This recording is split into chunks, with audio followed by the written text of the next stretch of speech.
Welcome back to CBS Mornings. A bombshell lawsuit accuses the NFL of racism in hiring coaches. And we have the first interview with a former head coach who has filed it. His name is Brian Flores. He was fired last month after 3 years coaching the Miami Dolphins.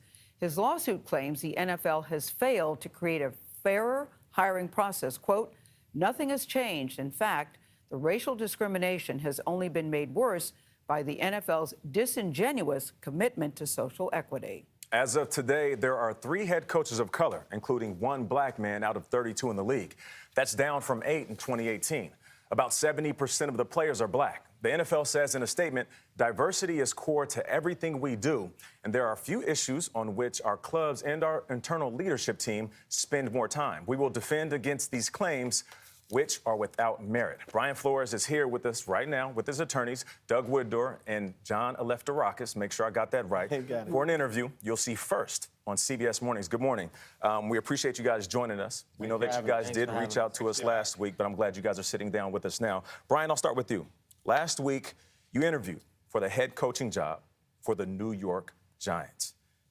What happened leading up to that interview? Before we get into that, I just want to say thank you to I've received a lot of calls, emails, text messages in support of what's going on. It's been a tough 24 hours, I would say. So to everyone who's reached out, obviously family, and I just want to say thank you. Of course. I just want to say thank you. So last week, I interviewed for the Giants position. I was set to interview on Thursday, the Monday prior. Before I interviewed, I received a text message from Bill Belichick saying congratulations on the Giants, essentially congratulations on the Giants job. There was a little bit of back and forth. We have the text messages there on the screen. Yeah, there was some back and forth and some confusion because you haven't sat down with the Giants yet. I have not sat down with the Giants. There was some back and forth, and I asked him, "Is you talking to the right Brian?" As you've seen through the text messages, he was actually thought he was texting Brian Daboll, who they ended up hiring. Yes, sir. So at that point, how did that make you feel, knowing that you were walking into an interview where a decision might have already been made? It was a range of emotions. Humiliation, disbelief, anger.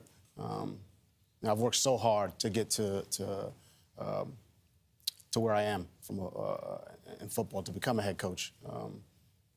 Put 18 years in this league, and it was to go on what was going to be what felt like, or what was a sham interview. I was hurt. And, but you went knowing that you probably weren't going to get it. I did. Why did you continue to go? I think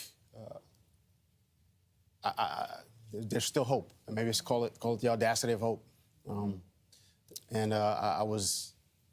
I have a belief that there's good in people. I just do. We knew he wasn't getting that job. On the day before that Giants interview, we reached out to you, CBS, to all of you, to start talking about doing this interview today, because we knew he wasn't getting the job. We knew it was a setup. We knew they were just trying to comply with the Rooney Rule. We started drafting the complaint, and here we are. The Giants say they are pleased and confident in the hiring process. I get the sense from the lawsuit and from you right now that you had a feeling like, here we go again. This wasn't the first time you felt discriminated against in the league. Is that true? Yeah. I mean, the Rooney Rule is intended to, give minorities an opportunity to sit down in front of ownership. But I think what it's turned into is an instance where guys are just checking the box. And that's been the case. I've been on some interviews in the past that where I've had that feeling. There's always no way to know for sure, but you know. And I know I'm not alone there. Have to have the Rooney Rule. Isn't that a problem? What were we going to say? It's absolutely. I'm sorry. It's absolutely a problem. And one of the things that we're doing to help effectuate this change is, the Rooney Rule's tied to the assumption that presidents, owners are going to do the right thing, hire the best, most qualified candidate. Yeah. What we want to do is tie, certain things to performance and action through this. But Brian, the reason the timing is really important here, because you're actually up for 2 additional NFL jobs right now. Yeah. So why did you do this, knowing from your own statement that you may have sacrificed your future in the NFL, and you're a young man? Yeah. Well, I let both the teams know that, we were gonna file. But look, I love coaching. I'm gifted to coach. I know that. And the relationships I've built with players, coaches, support staff, I'm gifted to coach, and I love coaching, and I want to coach. And I've heard from reliable sources you're a very good coach. Let the No doubt record about show. Always room for improvement, but I like to think that as well. But this is bigger than coaching. Of course. This is much bigger than coaching. Now, we'll get back to the lawsuit in regards to the Broncos and the Giants, but I want to talk about the Miami Dolphins for a second. You make claims that you were offered $100,000 for each game this team lose, subsequently to get a better draft pick. Kind of speak on that, because you don't hear about that going on behind closed doors. I'm a former player. I know you as a coach. You want to win. I walk in that locker room. I want to win. I don't hear people from the front office and above making those type of decisions that can change the outcome of your coaching career. Look, this game's done a lot for me. I grew up not far from here, in the projects in Brownsville, Brooklyn. And didn't grow up with a lot. And this game, changed my life. So to attack the integrity of the game, that's what I felt was happening in that instance, and I wouldn't stand for it. And that was Dolphins owner Stephen Ross. Yes. So. And you think it hurt your career? I think it hurt my standing within the organization, and ultimately was the reason why I was let go. Well, word on the street now, though, Brian, is that either you've torpedoed your career, that this is the craziest thing you could have done, or that it's very brave and very bold of you to do. How are you feeling? Are you at peace with your decision? And was this a very difficult decision for you to make, to file a lawsuit before you have a job?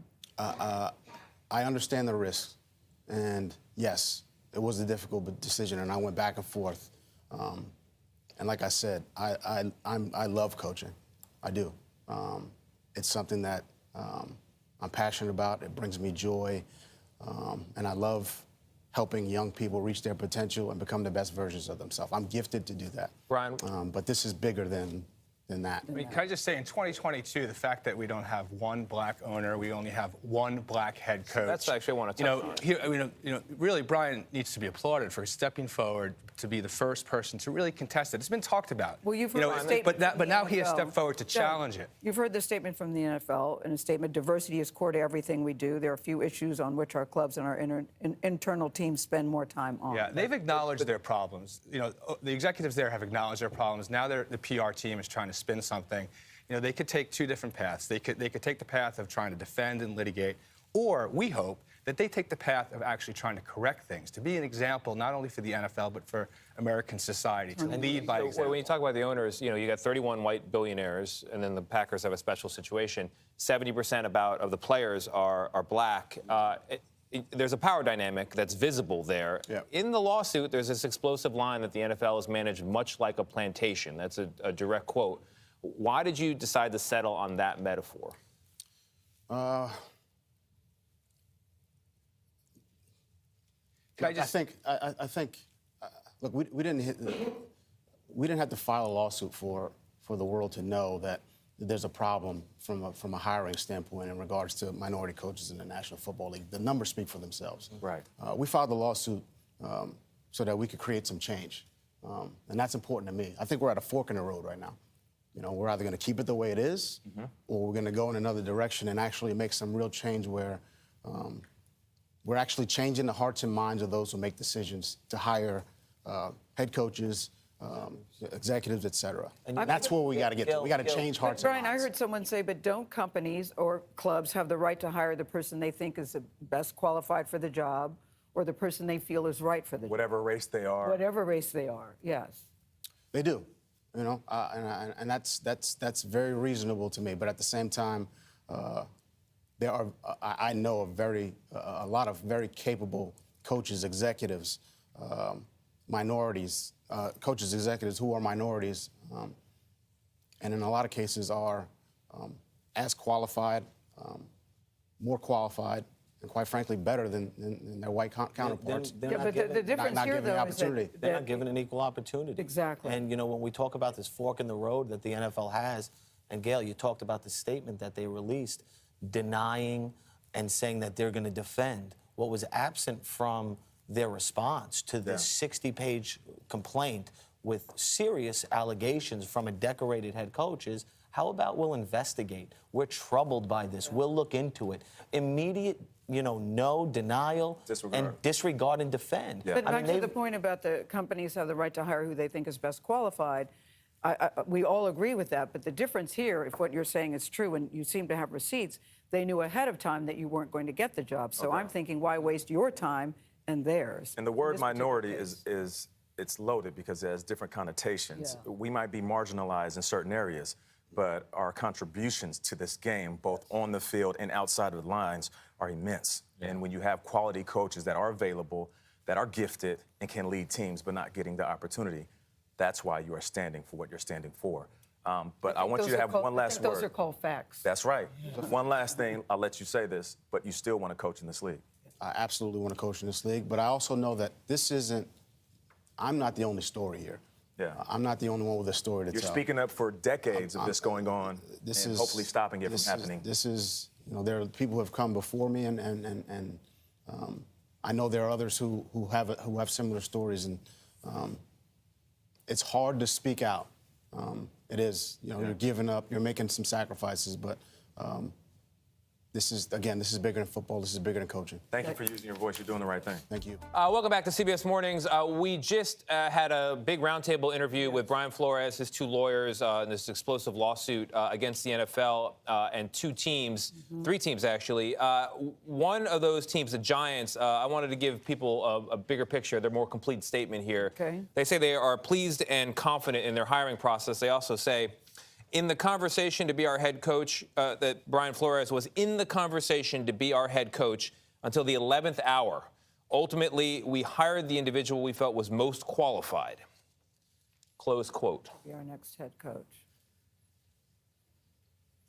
All right, we just wanted to be on the record that we wanted to be clear there, and the Dolphins also had a statement regarding the allegation that they were essentially trying to fix losses. Yeah, the Dolphins also had a statement. We are aware of the lawsuit through the media reports that came out this afternoon. We vehemently deny any allegations of racial discrimination and are proud of the diversity and inclusion throughout our organization. The implication we acted in a manner inconsistent with the integrity of the game is incorrect. We will be withholding further comment on the lawsuit at this time. So you characterize the NFL, but here's the teams weighing in as well. As we allow Brian Flores and his lawyers to make these claims, we want to make sure that we read the statements from these organizations in the NFL as we did when we sat down. Absolutely. And when we were talking with Brian and his lawyers, everybody has a statement, but their bottom line was actions speak louder than words. Let's see what happens. No doubt.